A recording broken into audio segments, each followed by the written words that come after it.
Freemasonry. Its name is legendary. Its origins are steeped in myth. Historically, Masonry is descended from the craft guilds of the medieval stonemasons.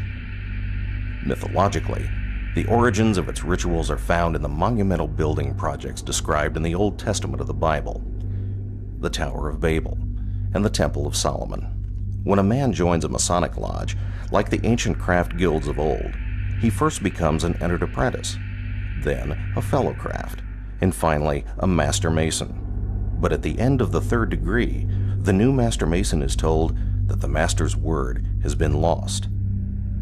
There is a place and time for the master mason to discover that lost word.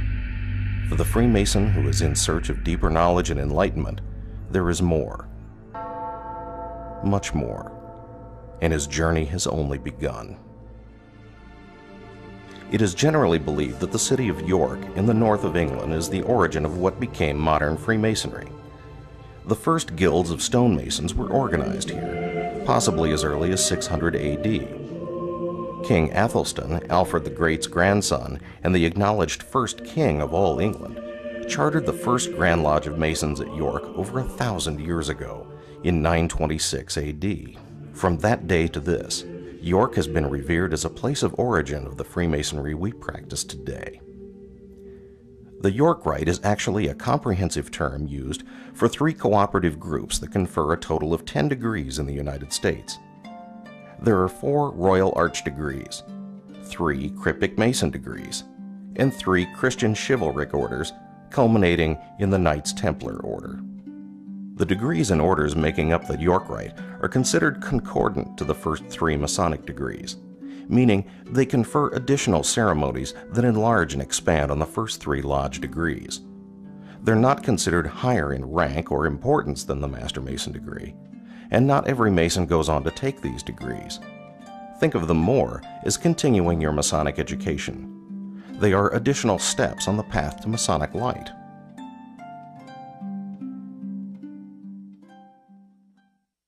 The 4 degrees of the Royal Arch are the first steps within the York Rite.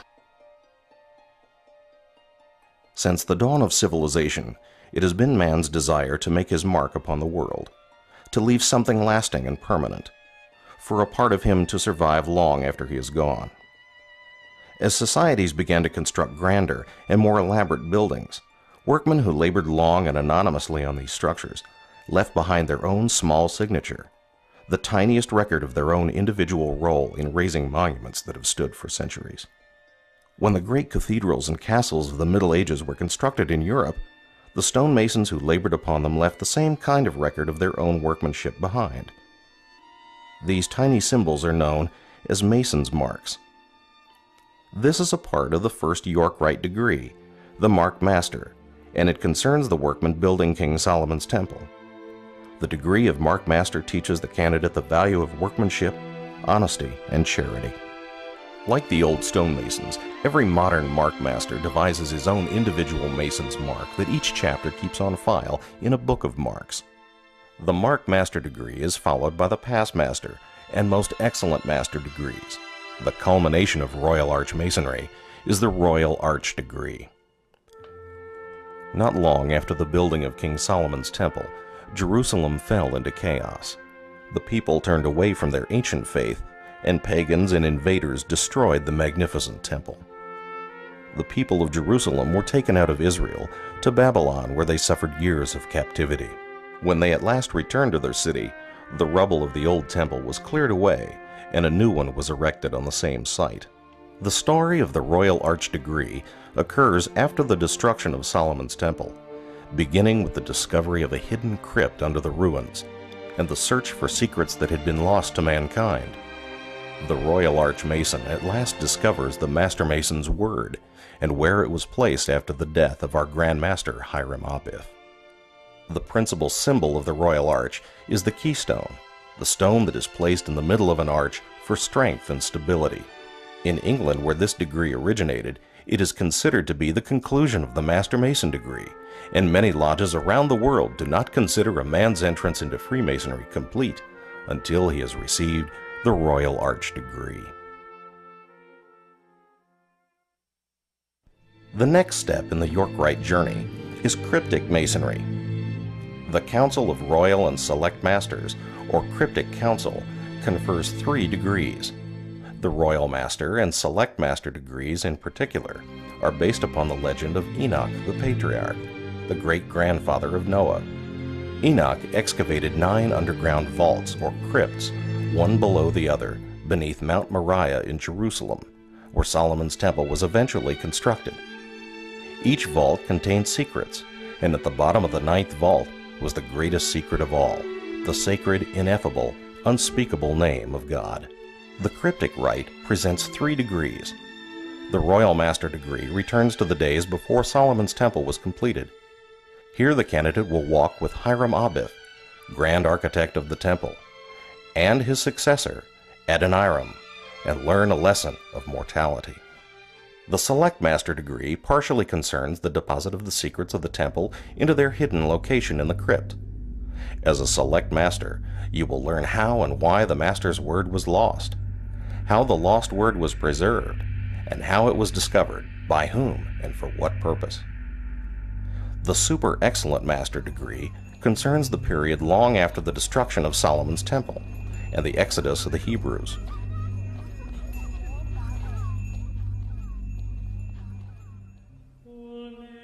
In 1118, the King of Jerusalem, Baldwin II, organized the Poor Fellow Soldiers of Christ and the Temple of Solomon to protect the Christian pilgrims throughout the Holy Land.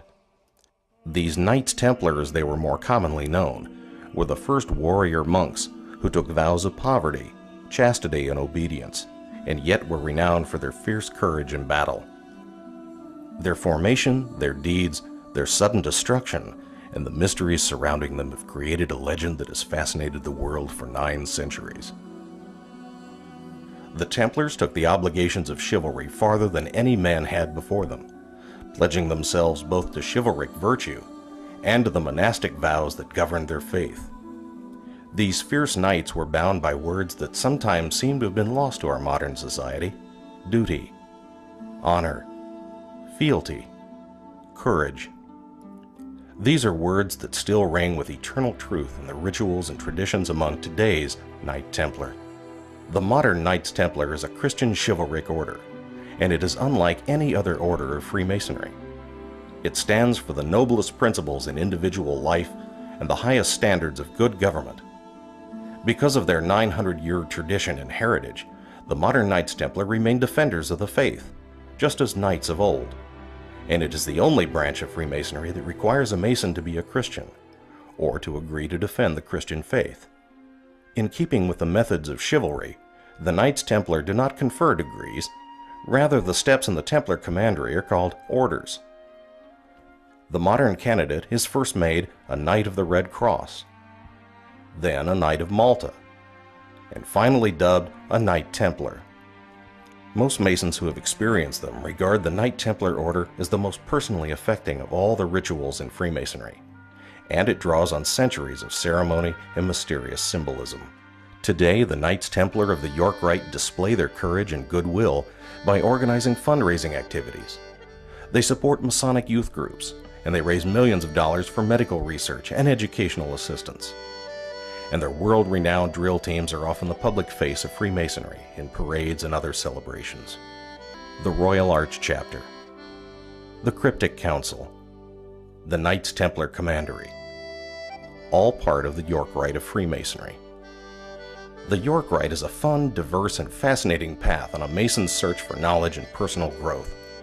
It is rich in symbolism and history, and it links the modern Freemason with hundreds of years of history and thousands of years of legend. The York Rite Mason has a whole new world of ritual, tradition, and knowledge ahead of him.